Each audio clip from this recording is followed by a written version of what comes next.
বাংলাদেশের আলেম ওলামা সুযোগ পেয়েছিল নিজের মতো দেশ গড়তে, কিন্তু বুঝলো না, তারা নিজ নিজ স্বার্থে নেমে গেল।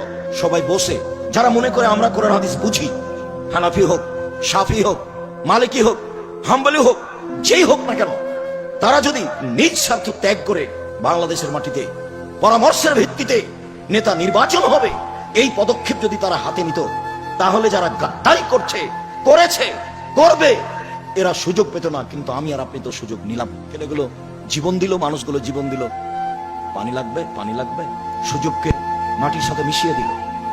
সবাই নিজ নিজ স্বার্থ নিয়ে চললো ধর্মের নামে। অবাক কথা, দেশের মুরগি জ্বালিয়ে দিয়ে ইন্ডিয়া থেকে ডিম নিয়ে আসতে হবে, এরাও নাকি দেশ চায়। দেশের কলকারখানা বন্ধ করে ইন্ডিয়া থেকে সবকিছু নিয়ে আসতে হবে, এরাও নাকি দেশ চায়।